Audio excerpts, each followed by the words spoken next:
So good evening, everyone. It's been said, but just in case, I am Carolina De Robertis, and I'm assistant professor in creative writing, and have been delighted to be part of the team of making this happen. That was mainly the incredibly hard to get into, apparently, 14 Hills. And so many other people in the department. But we're going to converse a little bit, have a little bit of conversation, and then from there we're going to flow into Q&A with the audience. So just be aware that that's coming in a few minutes, and feel free to start percolating with your questions that you might have for Tommy. So I'm so glad you read that piece that has the SF State reference, right? This character that's actually been to SF State, which I think is a real gift for all of us to have that be visible in the fiction. And how long ago did you write that? I don't know. Yeah. I have a lot of old stuff, and I'll just all of my stuff is in Google Drive, Google Docs, because I have a history of sleep erasing stuff. From my computer, and that version of myself who has destructively sleep erased a lot of writing is not sophisticated enough to erase and then erase from the garbage within the online. Yeah, so it's like a child safety gate for yourself. Well, I've done it on the computer. Yeah. Like, I've emptied the garbage after erasing the things on my computer, which is why I switched to writing only on Google Drive, but I've yet to erase from. I've found all my stuff in the Google Docs garbage, but it hasn't been. But you found it there. You've been able to retrieve it, so you don't totally mess up the technology. Yeah. So that this is a good system. system. In a while. But there are things that are lost like that, like lost. It has been. Yeah. Is that rough? Yeah. Yeah, it is just rough. It's just let it go. No, it's like a lot of time lost. Maybe the writing was horrible, and it probably was, but at the time that you feel this distinct experience of having devoted your time to something, and all of that is gone. Like, the work may not be worth it, but the time that you spent on it to even consider, is it worth it, it's all gone. Right. And you'll never get back that exact same flow. I mean, even this felt like there was so much flow in that voice. Like the cadence of stream of consciousness was really powerful. Even hearing it read out loud, it's very rhythmic. And you show us that even F-bombs can be lyrical, right? Because there's that down-to-earthness in the voice, and then there's also the lyricism of it. It's very alive. Has it been published? No. Not yet.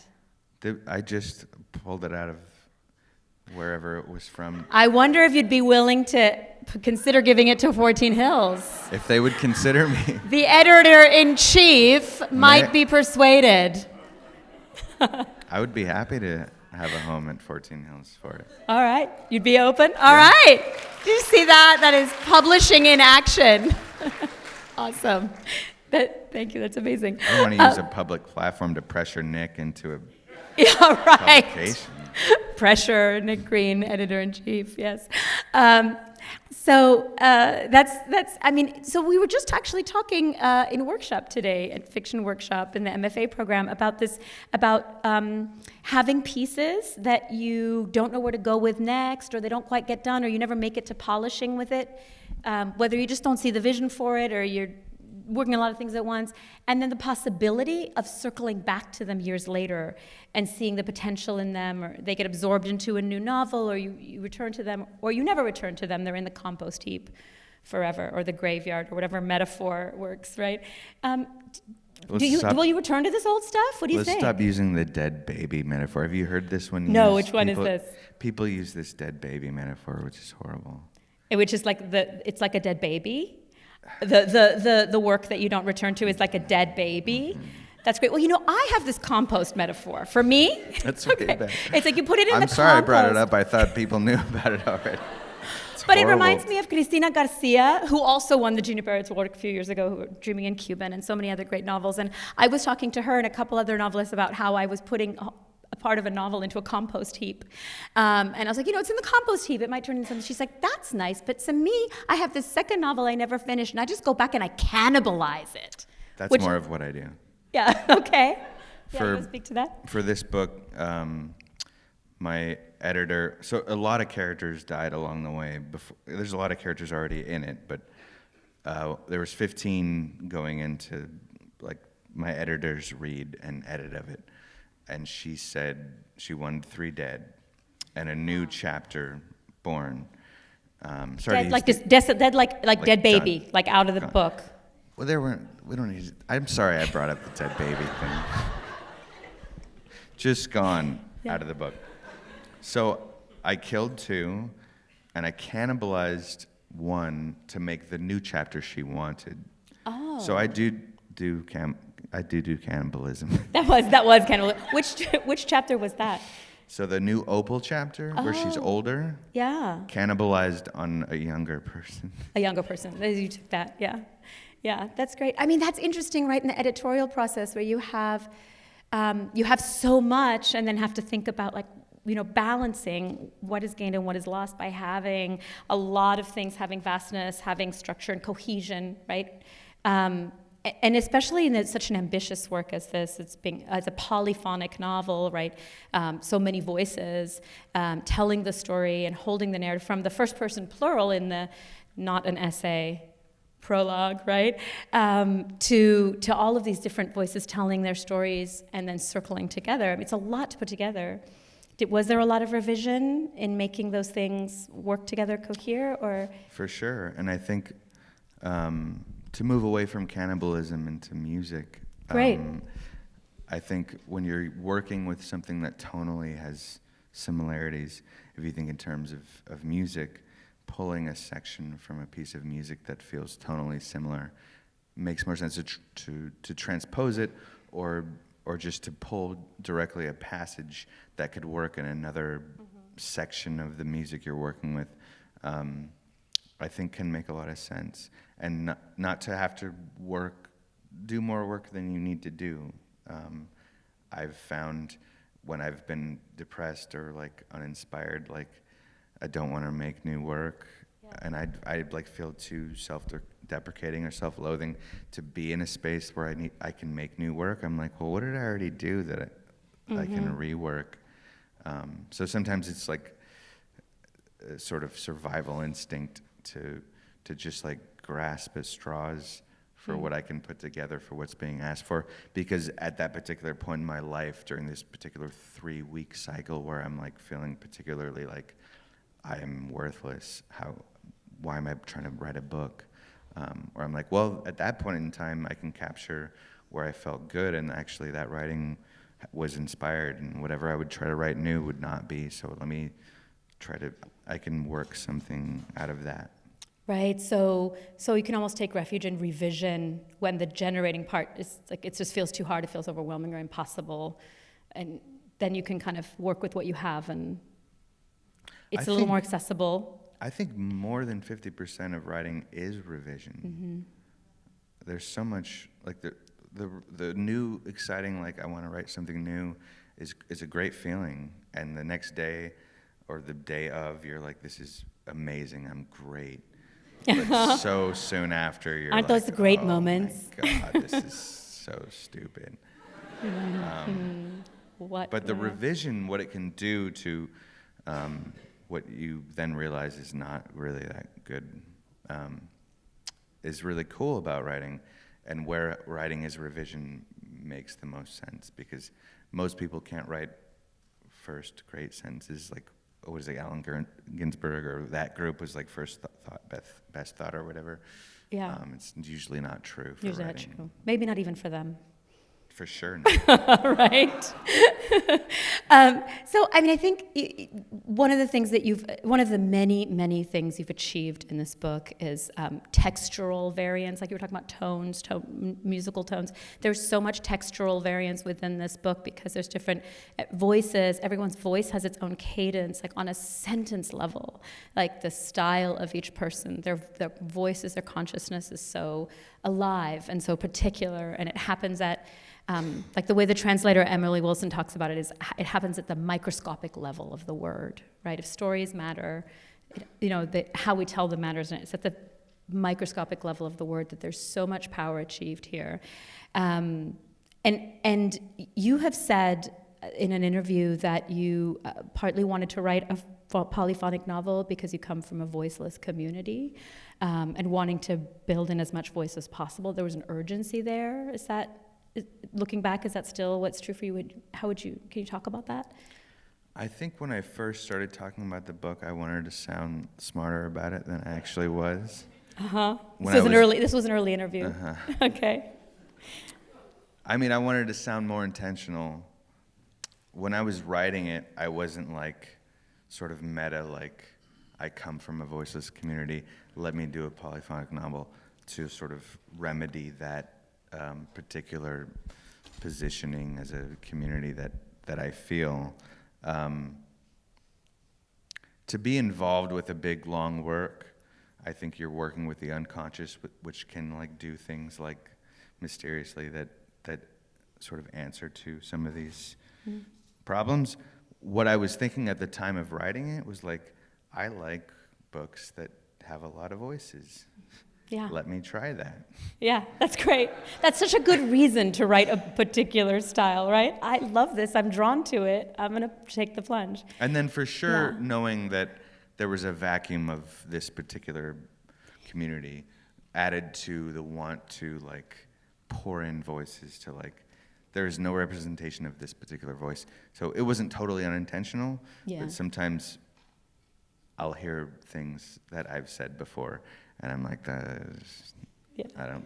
But that's understandable though, because like we don't always know why we wrote what we write, and like one of the hardest questions can be, you know, what made you want to write this book? And you're like, there are 16,000 reasons, because it's such a deep thing, right, to write a book. So maybe they're all true. But I love what you said about the unconscious also working, right? We don't always know why we're pulled to write in that particular way. And it seems like you also followed your intuition a lot. I think a lot of things, and this gets a little bit woo-woo, and I don't like that direction in general. We don't have to take that direction. But I just want to take it for a second. Good. Okay. We can also take that direction. I think a lot of people work from an unconscious place more than they are comfortable admitting to. And the ego sort of does the work of being like, no, this is all my doing. And I don't think that's that much true.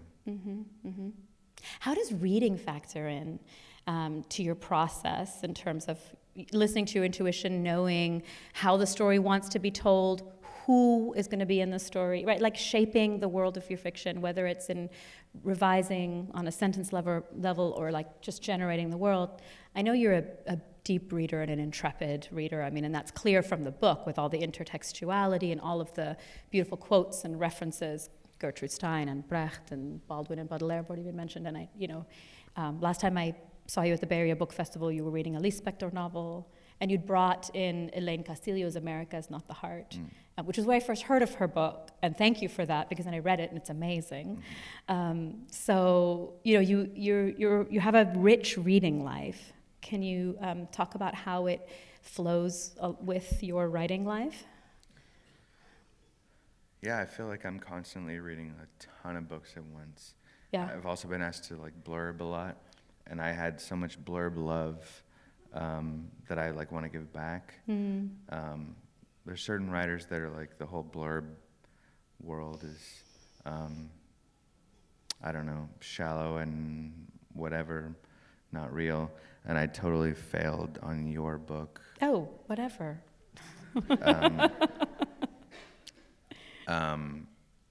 And there's all these like interpersonal relationships and the timing of it and whether or not it works. And it's a weird world. The blurb world is a weird world. It's a very weird world.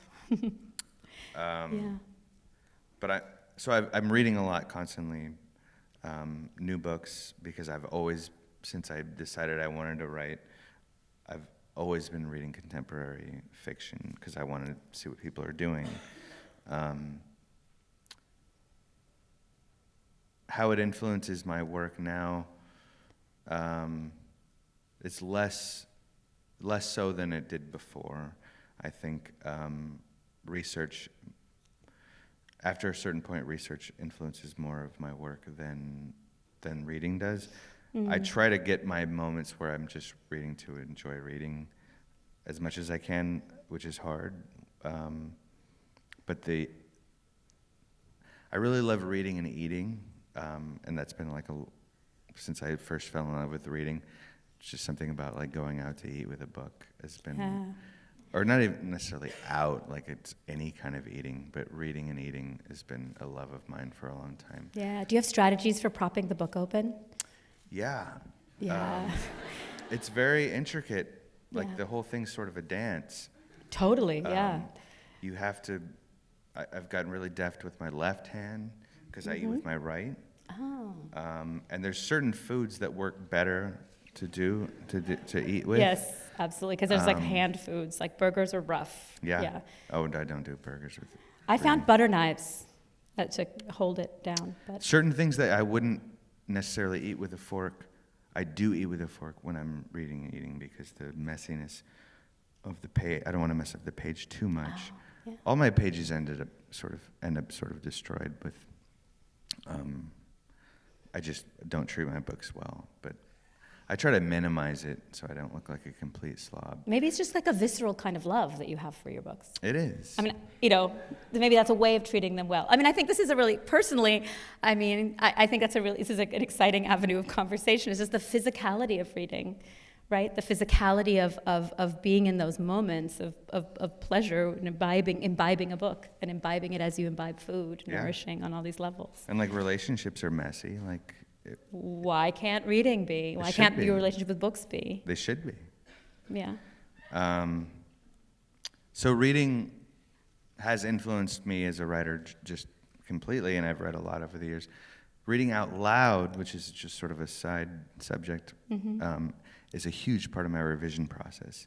So I like to work in hotel rooms where I know no one's necessarily listening, and I read out loud when I get to a certain draft stage, and I'll know if a sentence is where it should be because of the way it sounds out loud, and that's a huge part of my revision process. And that's like when you're ready for the polishing, the sentence level, the sound. Yeah. I see. Can we talk a little about being a writer in these political times, like these political and cultural times? Like we're here on this stage, we're in a world, there's a lot of different things going on in this world. And just what it's like to walk in the world as a writer, as a Native American writer, as a writer of color, what challenges or opportunities you see in being part of cultural conversation in a time like this. You kind of take it whichever direction you want. No, I mean, my book's been tied to everything that's this moment right now from the very beginning. How is that for you? Sort of ends up with me attributing a lot of the success of my book to Trump. Can I use an expletive? It's sad, but no, there's truth to it that's uncomfortable, that's real. Like, I'm just going to give you two very real realities. I'm not just saying because it's a political time and that he's a dumb shit monster that the book's doing well because it's the opposite of that. Yeah. I mean, I read at a writing conference that I'm going to teach at as of Wednesday night. This is tomorrow night. I go to this writing conference called Writing by Writers. Pam Houston puts it on. Great. I was a fellow there, and another writer, Clarvey Watkins, heard me read, and she said she would send my manuscript to her agent. And this was October 2016. And I was like, cool, that's amazing. But then nothing really happened. And it was the day after Trump got elected, her and her husband both had my manuscript, both sent it to their respective agents as a call to action. Because a lot of people who, literary people, what do? You can't do much. You can write toward it, or you can try to promote other authors. Both sent it out. Her agent, who ended up being a really big literary agent, was up with anxiety 3 nights later because she had to leave the country, and there was a Muslim ban, and she has Arabic origins, and she was afraid she couldn't get back into the country. She was up at 4 a.m. reading my manuscript that was sent as a call to action to Trump being elected, and said it gave her hope in that sort of dark time. And she called me the next day and signed me. And so it was very related. Also, Standing Rock had just happened, and Native literature being paid attention to as a history of having big political moments right before the interest. So the occupation of Alcatraz was followed by a sort of renaissance and publishing attention. 1990s, Dances with Wolves won a bunch of Academy Awards. Right. And a lot of Native literature is being published at the time. Standing Rock, and now there's this sort of Native renaissance happening. So it's all connected to a political moment that I can't say that's not there. I'm not trying to say like my writing is worthless and just related to a political time, but I can't look away from that. I mean, the part of my question was like, what are some of the challenges and opportunities? And maybe that is part of the opportunity of this time, is that there are some people who are horrified by what's happening, the many injustices and the sweep, right, terrible things that are happening in our politics, who are awakened by it in ways that they might not have been before, and maybe whose blinders are dropping or expanding open in ways that they hadn't before, and that opens opportunities for works by marginalized writers to be seen maybe in ways that they weren't. That doesn't mean that your success is attributable to Trump. I'm sorry, fuck that guy. He doesn't get to have it. It's yours. Yeah. You know what I mean? Totally.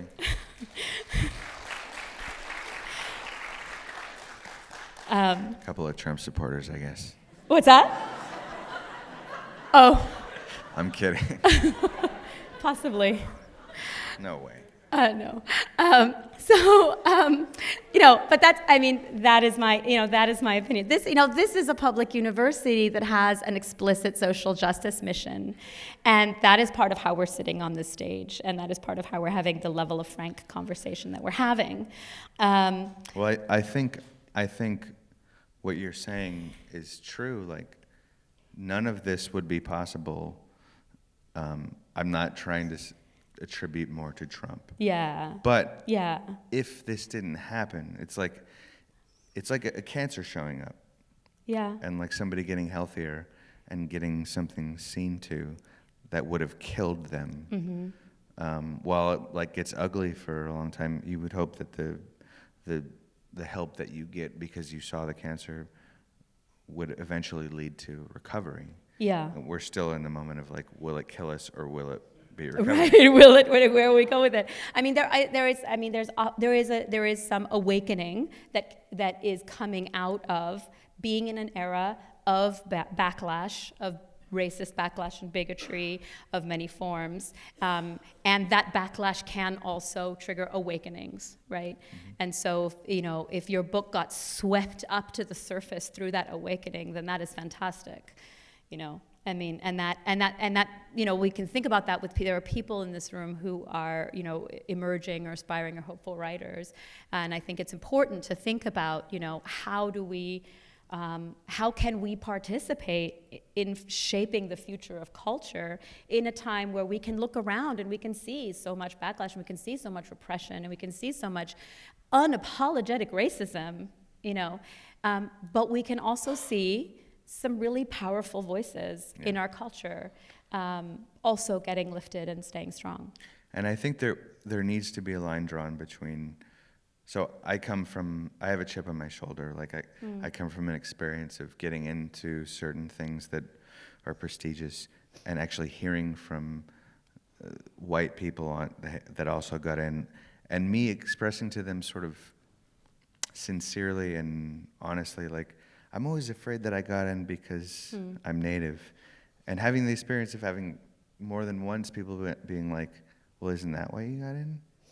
Like, that being a real reaction from people who really think that's the reason.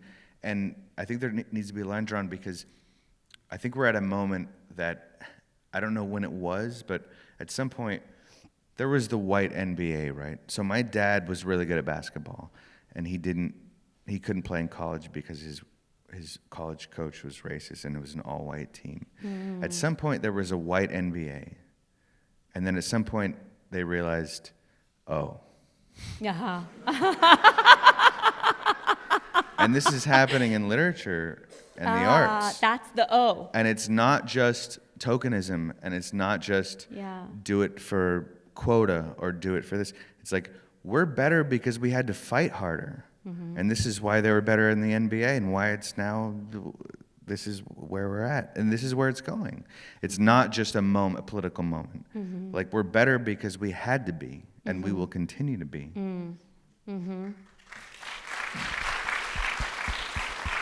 Yeah.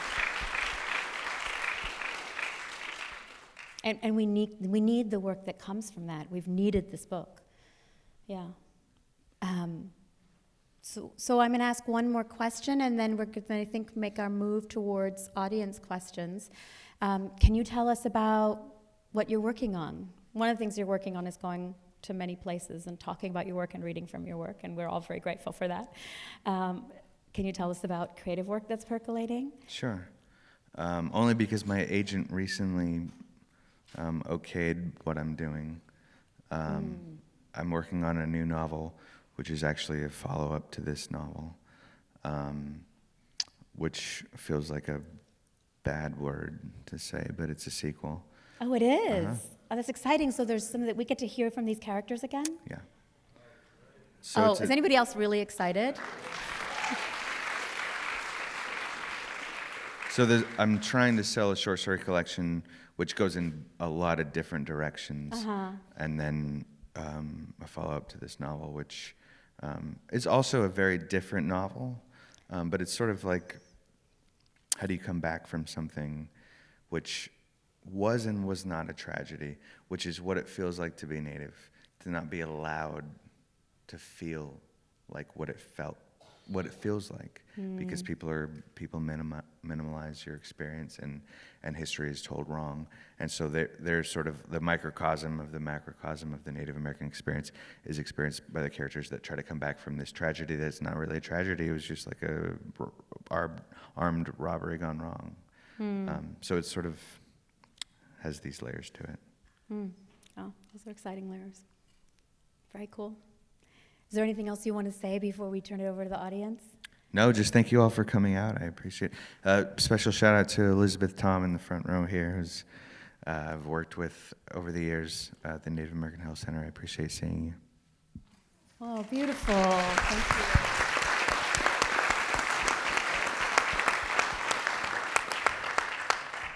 you. All right, so we've got the mic. If you'd like to ask a question, please raise your hand.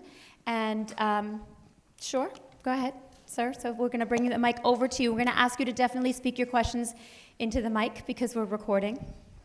Okay, I just was wondering, tell me if you were a big reader when you were a kid and growing up, and what did you enjoy reading then? I was not a reader at all as a kid. We would read at the Diamond Library in Oakland. We would read. Oh my God, that's my neighborhood library. Where my kids read. It's beautiful. We would read enough books to be able to get A's tickets.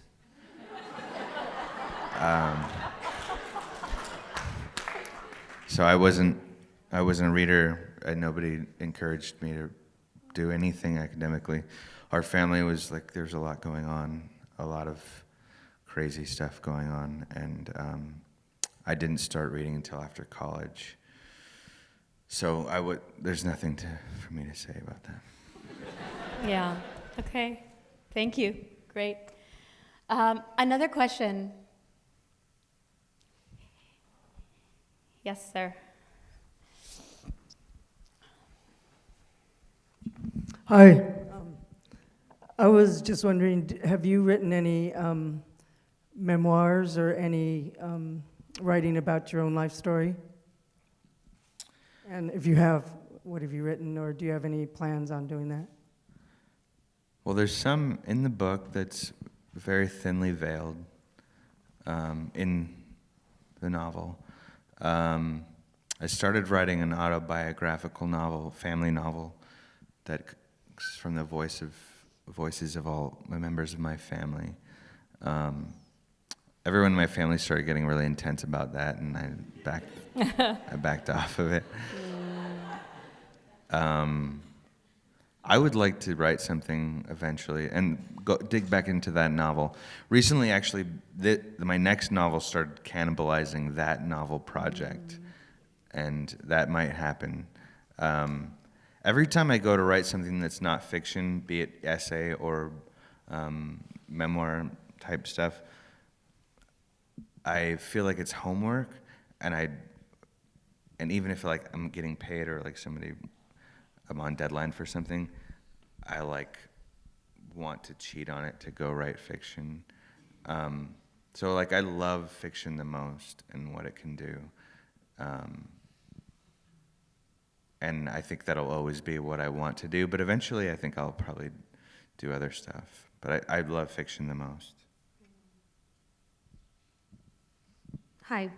Can you go back and talk about the feedback that you got from the students when you read that section, and have they read the book and what they think about it now?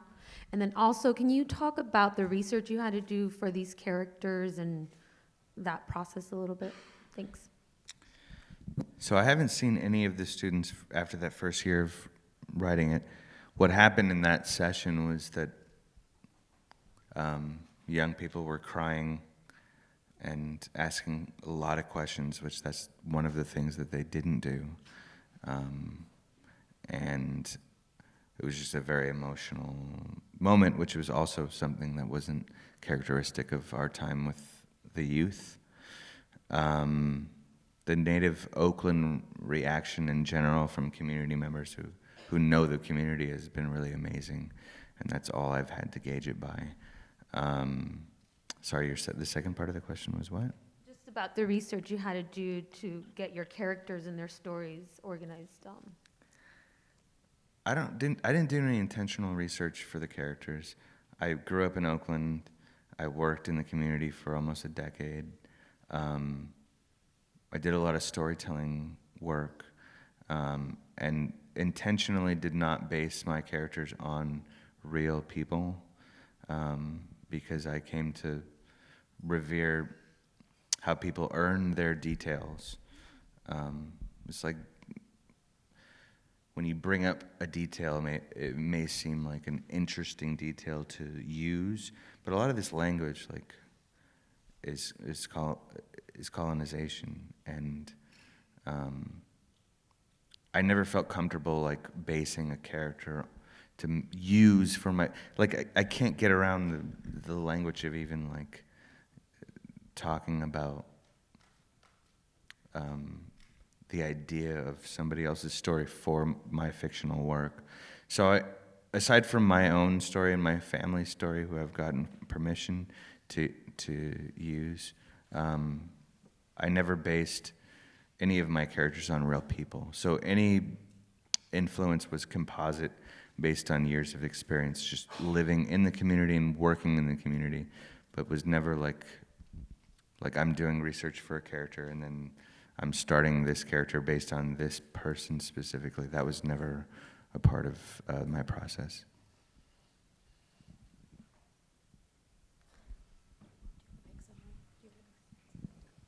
I read that you live in Angels Camp now. That's not very urban. So I wonder if you could talk a little bit about the silence there. And also, I haven't read your novel, by the way, but I read a little bit about you. And it sounds like you are nurtured by the urban community, and I wonder what it's like to be away from it now. Yeah, I miss the city for sure. Me and my wife both had jobs lined up at a tribal organization that had a tribal leadership change, which can happen at certain tribal organizations. And we both didn't have jobs suddenly. So we moved from Oakland to Copperopolis, which is where my wife grew up. And it's a very rural, very Trump-friendly environment. And it's not by choice, and I don't love it. We recently tried to move back to Oakland, and it was still too expensive, even though my book has had pretty good success. but it's like book success is not the same as like tech success. Alas. So we bought a house further up the mountain from where she grew up, and I need to sell another book to move back. I love the city. I love Oakland. I want to be here, but we sort of got dislocated by the inability for certain people to be able to afford to live here.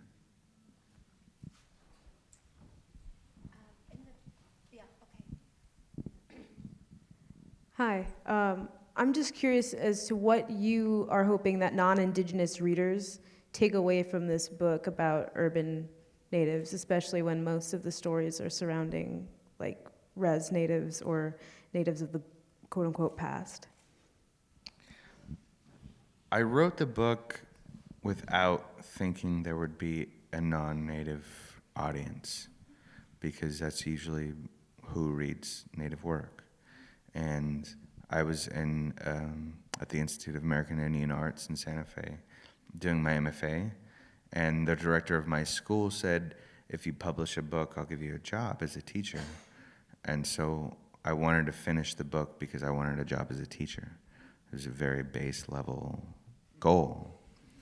And so I was thinking I would publish it at a small university, and like my fellow teachers would read it, and I'd make my students read it. But I never like had a goal in mind for non-native people. I certainly edit with a general reader in mind. That's just like trying to respect the reader-writer relationship, like respecting any reader's time spent on the page. Try to respect that relationship and like give them what readers like, which is like keep a good pace, have dialogue and scene, also have like thoughts that penetrate further than the surface of dialogue and scene, and balance it all well. But I never had what is the non-native audience going to think of this in mind while writing it. There are now a lot of hands. Tommy, do you want to pick? No pressure. Is that too rough? I feel like it went up in a wave. Yeah, it was a wave.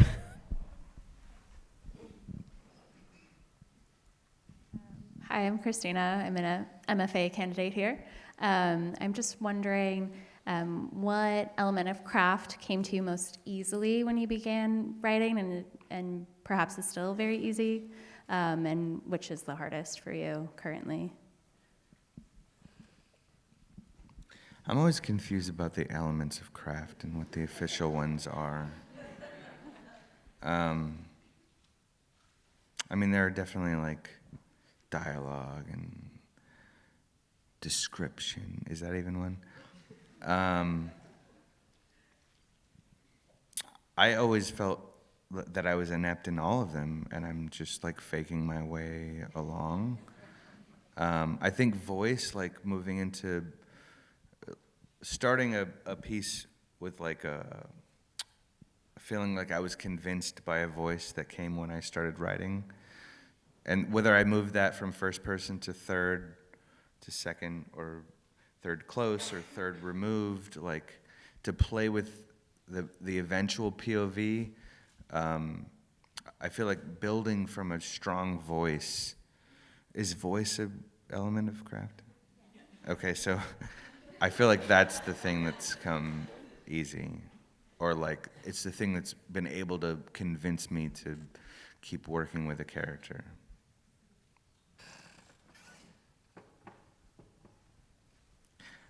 There's a hand in the This guy right here. Oh, He's yeah, go ahead. after Oh, sorry. him. Good eye, Tommy. Thank you. Thank you. You mentioned that you're working on, or maybe you finished a short story collection. I'd love to hear how the process of putting together those short stories, or even writing those short stories, was different than, writing your first novel and now writing your second novel. Just how you kind of think about that, and how it has been different in those two different kinds of formats. Well, with novels, you're very much stuck within, you sort of make a world and you're stuck within the rules of that world that you make to some extent, and the characters that you decide on. Short stories, you can kind of do anything, and I love that about short stories. I have one short story that got published. So for 7 years, I tried to, I entered the Zoetrope short fiction contest, and on the 7th year, I got an honorable mention, and to me it was a win. It was all that I needed. And at the last fall, they asked me to submit a short story, which was amazing. And they accepted it, which was more amazing to me. And it's about a guy who has a third hand that's growing out of his chest, and about a friendship with a guy that knows this secret. And not that much happens in the story, but it's a very different story than anything in the novel. And the thing that I read is very different in tone and even rhythmically. So I love that short stories can kind of do whatever they want within the span that they live within. And novels, you're stuck with what you decide on in terms of the world that you decide to convey. So I like that I can have both happening at once. Did that answer your question? We have time for one more question. I think this guy back there.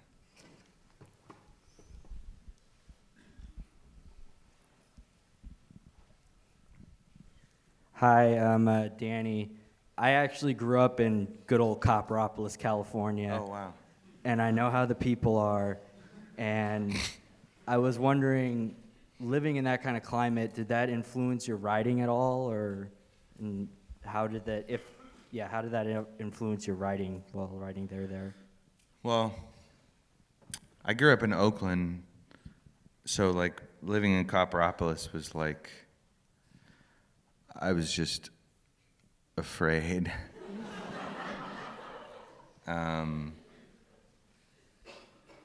I don't know which part of Copperopolis. Like, was this before New Old Town? Yes. Yeah. I mean, in some ways, when you live outside of a place, you can get a better perspective on it and write about it better. So I didn't have to be in Copperopolis to write about Oakland from outside of Oakland. I could have been almost anywhere, I think. I just moved outside of Angels Camp, which I lived there for a few years, and just started writing a short story I'm really happy about after moving out of Angels Camp, which I'm sure you know Angels Camp if you grew up in Copperopolis. Angels Camp is where Mark Twain launched his literary career, and this is where I launched mine. And Mark Twain is all over the town, and frogs are too, because his short story, The Jumping Frogs of Calaveras County, and they have a frog jump every year. It's a fair, it's a state fair. The kids get out 3 days out of school. For the frog jump? Yep. Wow. And nobody even remembers that Mark Twain wrote a story. It's just the frog jump. Wow. And this is what it looks like. People out there like you all, the stage, and frogs get plopped down on a circle, and these crazy white people. It's all white people. It's just all white people. I'm not saying it. It's just an observation. It is an observation. It is just an observation. They scream under the frog butts. Under the what? I'm sorry? Frog butts. Yes, okay. I thought I had something in my ear, but no. So That's fantastic. the idea, you would think that there are like impressive frog jumps, like distances, right? Yeah. It's three unimpressive jumps added up. Oh. And what we're talking about is frog escape from crazy white people screaming under their butts. They're trying to escape. And you just see like 3 jumps, not even the same direction. They're just like freaking out because they're like, rah! They get under their butts. They scream under their butts. Rah! So if you were to write this in a short story, can you just imagine the potential for subtext? This is in the story that I'm writing now. This is. Yes! Okay! It's craziness. Genius. And it all ends with a demolition derby. In your story or in real life? In real life. Oh, wow. I've been to 3 of them. It's craziness. Wow. Well, this story from your pen is just going to be right on. Thank you so much. Fantastic. On that exciting note.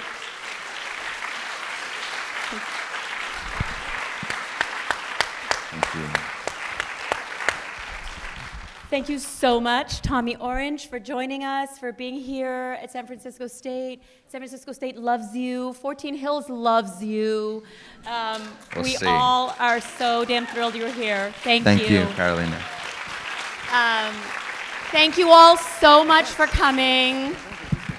Thank you all so much for coming. There are books for sale. Thank you to the San Francisco State University Bookstore and India Chakraverti, who not only works there but is one of our MFA students, will be selling books. And Tommy will sign books. So if you have a book that you brought or that you are buying, you can come and get it signed from Tommy and say hello. And thank you all so very much. Have a good evening.